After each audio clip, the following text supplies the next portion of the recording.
We had this Facebook LiveAthon this weekend. And before the LiveAthon, before we did it, I talked to a lady named Lacey and her husband Daniel. And before the LiveAthon, these two had almost, not quite, but they had almost lost hope. You see, Lacey and Daniel own an organization called Rescue One Global, where they are battling sex trafficking, human sex trafficking, all around the world.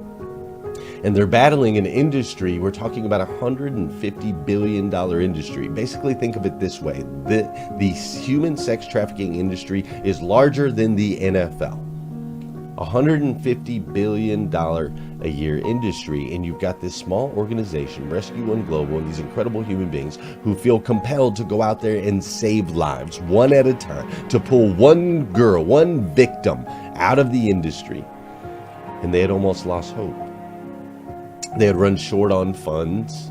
They knew that there was a grant that they could potentially get, but they had to raise $100,000 by October 1st in order to receive the grant. In order to receive the grant, they had to raise $100,000 by October 1st, and they had never done anything like that. They had never done any real fundraising. They hadn't made that kind of money, and Lacey told me that they had pretty much, not quite, but their morale was low. The morale was low on their team.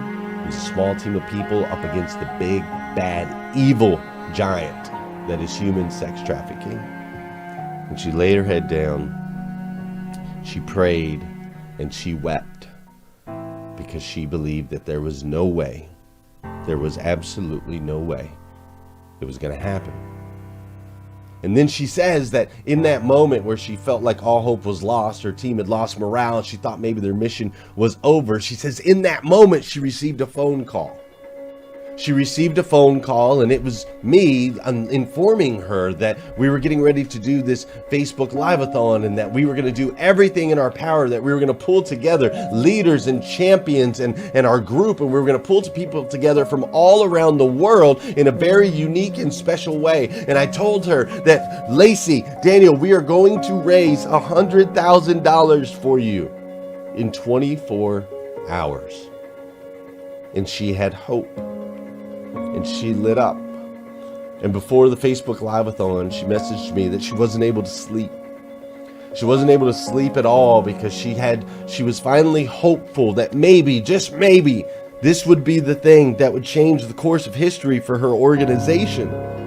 And then we all converged this weekend, you, me, all of our friends, our family members, we converged this weekend, and the posts went up, and we had the Facebook LiveAthon, and we started picking up steam, and everybody was hitting the share button, and everybody was commenting, and all the hosts were including talent and music and entertaining and sharing their stories and sharing the information and bringing a recognition, putting eyeballs on this place called Rescue One Global, this small organization that no one had necessarily heard about. I shouldn't say no one, but most of us had never heard about more than a month ago. We had never heard about this industry of 40 million people that are currently enslaved. We had never heard about this industry that is doing $150 billion a year. And so after the Facebook LiveAthon, where we raised $100,000 in 24 hours, ultimately giving $400,000 to this incredible organization, I talked to Lacey and Daniel, and she told me that on Sunday, after it was all said and done, she couldn't get her staff to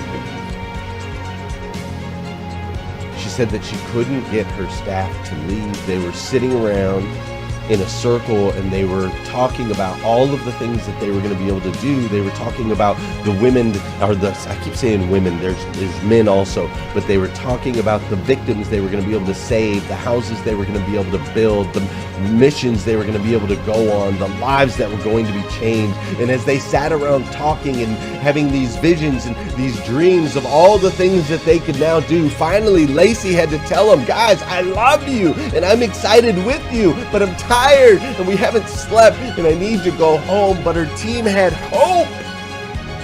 They were so motivated to do all the things that they could do. You see, hope is the most powerful motivator in the universe. You understand that? Hope is the most powerful motivator in the universe.